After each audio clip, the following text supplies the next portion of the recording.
memories use ECC in them for critical applications. Hamming code is one of the ECC codes. Are you familiar with Hamming code?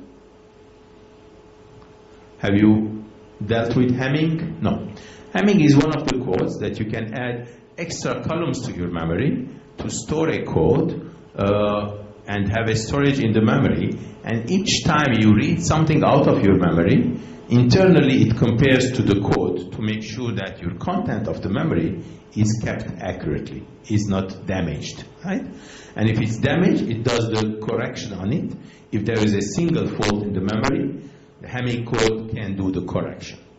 Now, if there is more than one fault in the memory, or more than one error, Hamming code cannot do correction, but can do detection. So it tells you that it is bad, but it tells you that I cannot correct it. So Hamming code is one way of doing ECC. We'll come back to that in a second to see if it is sufficient to do ASIL B or D level with Hamming code, or there is something more than that is needed. So again, in automotive, DPPM is defect per million. Defective parts per million should be very, very low. That is, when I'm producing the chip with very good quality, there shouldn't be, the defective part per million should be close to 0, which means test escapes are not allowed. I cannot send out a chip that has in it certain escapes, certain defects. I need to clean out all of that before sending it. Now, to meet all of this, we need to understand what happens in the field, right? Because these chips for automotive are supposed to be very good in terms of quality when we produce them in manufacturing. So they have 0 DPPM, cleaned, repaired, filtered properly. I send them to the user. So this is very good quality upon manufacturing. However, we know that some things do happen in the field as well. So we need to look at what could happen in the field and how can I make sure that the field-oriented activities are also covered.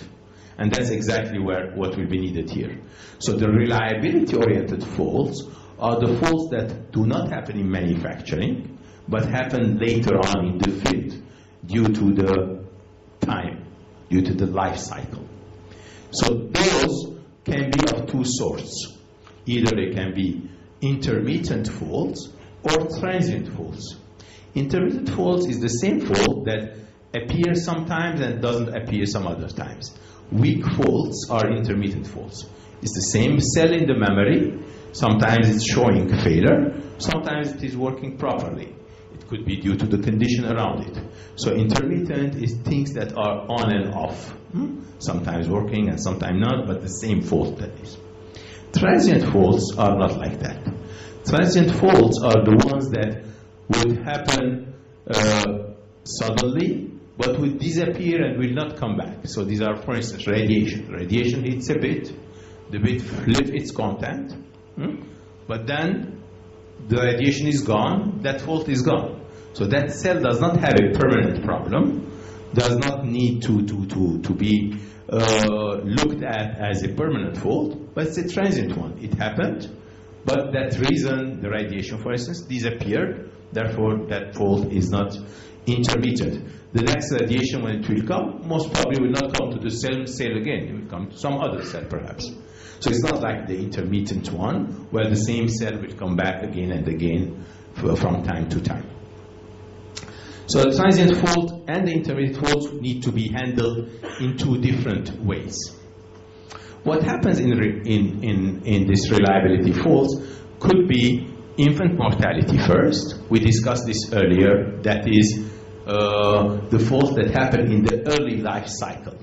When the chip is made newly, the first 6 months of that chip life cycle could have problems in it, and those problems will be infant mortality related issues. For that, we'll see how we can clean the infant mortality thing. There are other faults that are not young age but old age related, the aging induced heart failures. Okay, so this is a degradation that comes in. That varies from chip to chip, and this aging needs to be looked at properly as well. And with every new node of technology, whether we're dealing with 10 nanometers, 7 nanometers, we need to investigate the aging, how important it is, and what can it do for us, and accordingly have the treatment for aging for those new nodes as well. The transient faults are such as soft errors. Soft errors could be due to random logic or could be in memories as well, but it's radiation related. So when the radiation comes in, a soft error happens and certain cells will flip their content, and that can create serious problems. Imagine you have a certain content in your RAM and the soft error for a critical memory is flipping one or more bits of your memory. So if this content is critical information, your information is altered, is changed. So unless you have protection against the soft error, you will not be able to recover the original content. The original content will be altered. So it is important to have built-in correction for that purpose. How do we design for reliability? How we protect ourselves against reliability? One way is on the technology level, to have certain cells that are better protected. It will take more area to build those cells, but you can put some leakage-induced power mitigation, for instance, is to protect the cells in certain ways. You can protect the flip-flops to make them stronger in order not to be hit by soft errors or not to be damaged by the hit itself. I can have chip-level mitigation as well. There it can be some redundant elements I put in, some packaging which is stronger, and then I can do system-level reliability protection. For memories, I can put ECC, this Hamming code that I mentioned, error correction, or I can have logic fault tolerance as well. These are all nice things that I can do for design for reliability.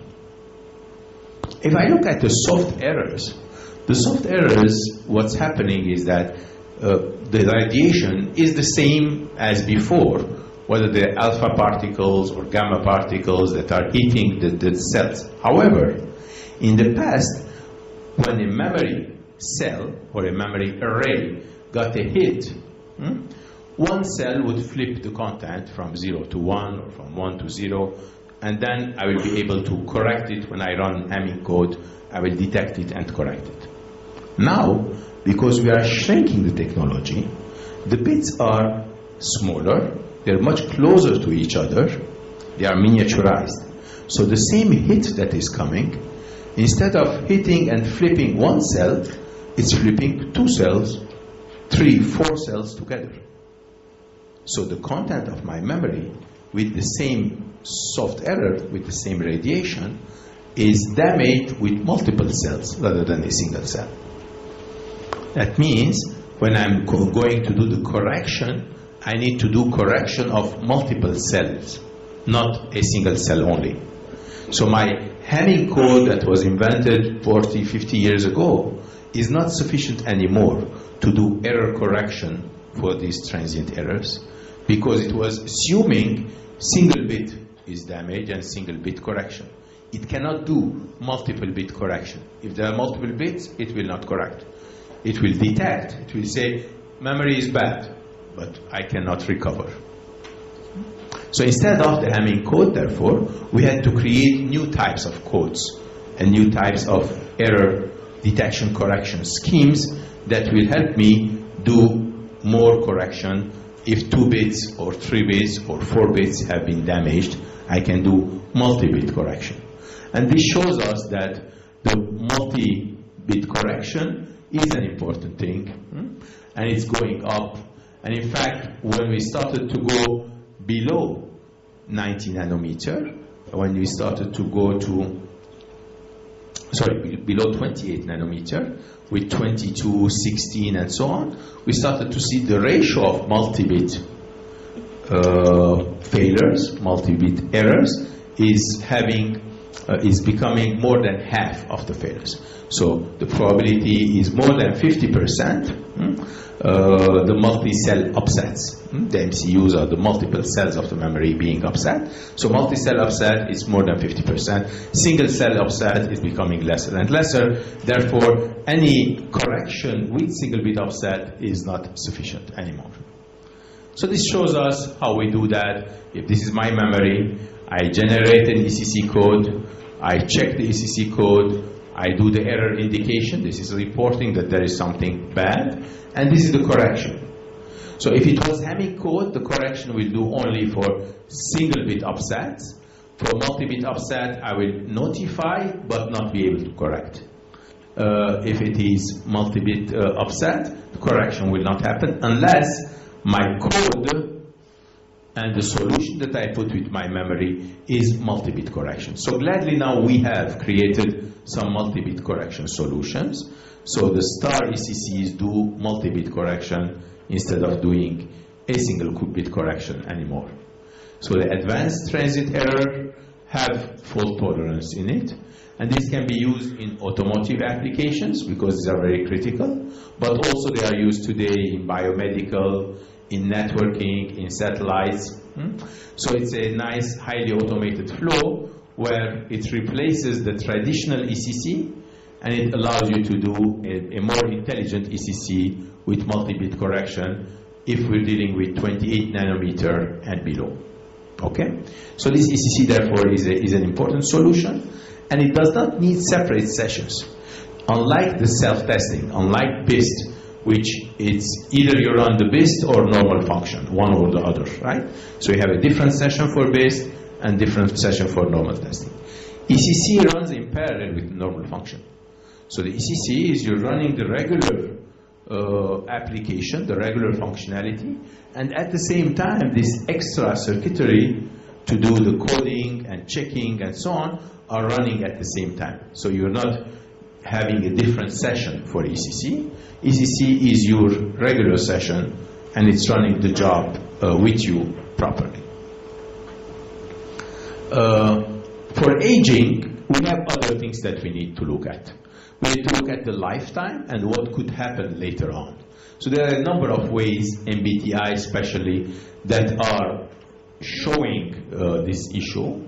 And there are, again, two aspects. One is detecting the aging, and the other is correcting it or repairing it. So detecting it is the regular BIST engines will not be able to detect the aging through MBTI. You need special sensors for that. So now we are building special sensors to check the MBTI aging factor, but gladly the regular repair will be able to do the job. So regular repair will be looking into the different aging phenomena and replacing those bad cells with good cells instead. So with that, we looked at what's happening in the field. So again, what's happening in the field is one, power on self-testing. The second one is the periodic one. And the third one is the ECC that we needed to look at and to make our chips ready for them. Now, one new topic in addition worth mentioning, and that is not the individual chips, but rather group of chips. So what we have today, we have this 3D aspect. The 3D ICs are the ICs that are three-dimensional. Are you familiar with 3D ICs? No. Okay. You know, the chips typically, if you have multiple chips in your system, they sit on a printed circuit board. You know the printed circuit board? Yes. In the printed circuit board, the chips are flat sitting next to each other, but there are distances between them because printed circuit board requires certain connections, and those connections will take some space. Therefore, you cannot squeeze it too much. There's a level of squeezing that you can do. You can either have your chips bigger, put more contents in your chips to make it more, to put things together closely. But if you want to have chip-to-chip interaction being done fast, printed circuit board does not give you that speed. So as we are today moving forward with speed, moving forward with power, I would rather have the chips closer to each other in order to not to pump the signals for chips that are far away from each other. Instead, make the chips closer to each other. And to do chips closer to each other, the best way is to put the chips above each other, where you have almost zero distance between them, right?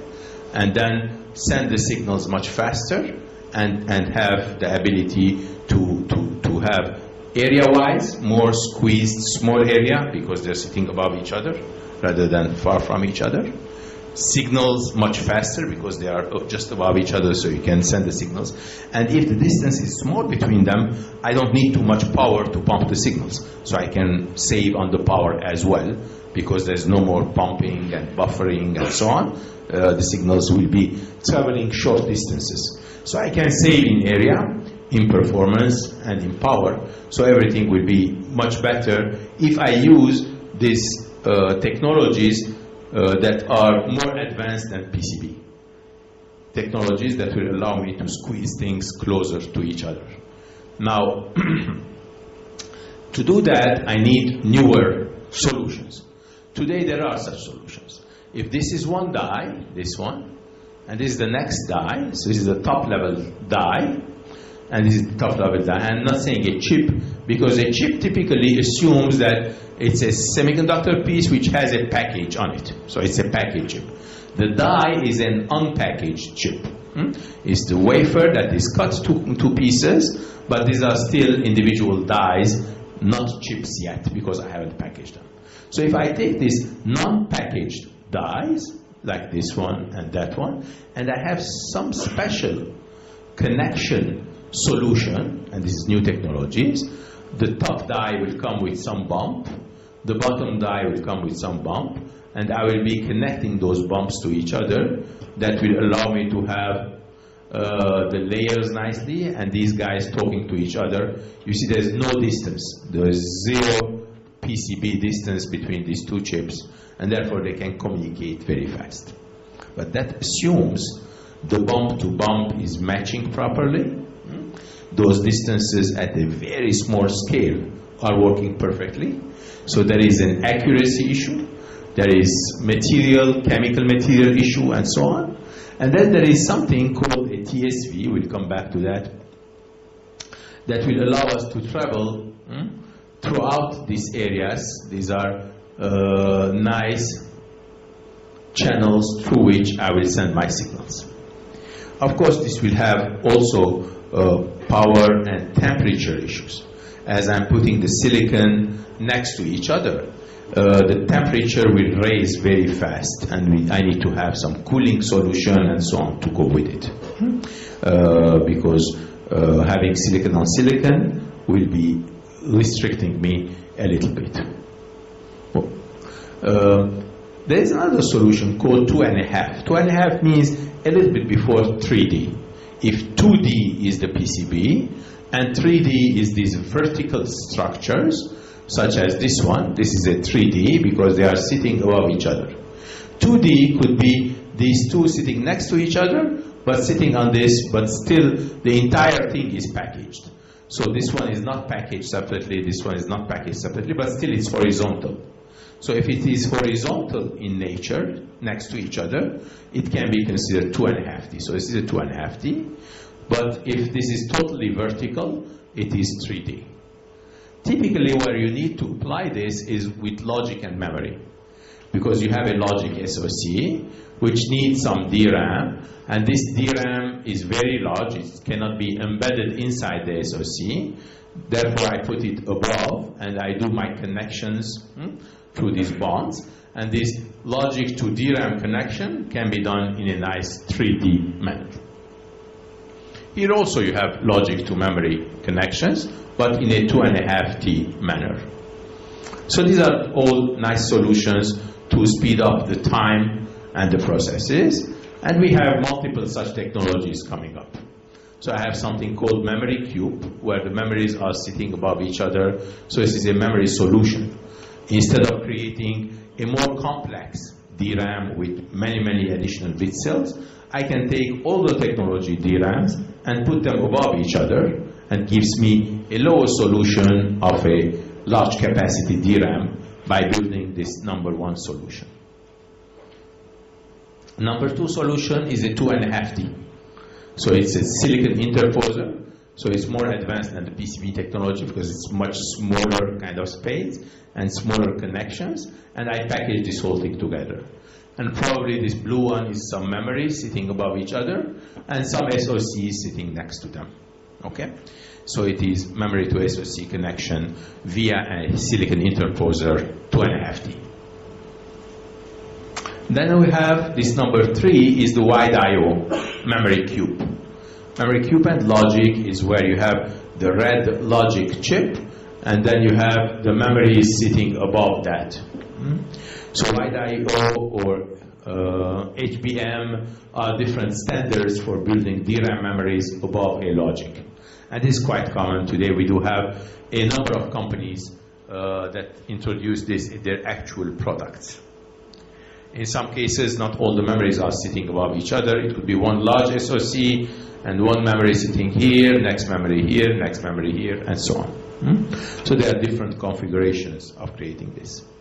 Finally, this is the generic solution that people are intending to reach, but it's not there yet as a commercially utilized solution today, is the total 3D stacking. These are heterogeneous chips, different logical chips, memories, and so on. They just plug and play, they sit above each other. This is a little bit more generic in nature, like any chip over any chip. This is still taking some time. However, these ones are commercially available and being utilized in various places. Now, having said all of this, we'll come back to our story of today, which is how can I ensure that these are healthy, these are connected properly, these are tested properly, and therefore they're operating nicely.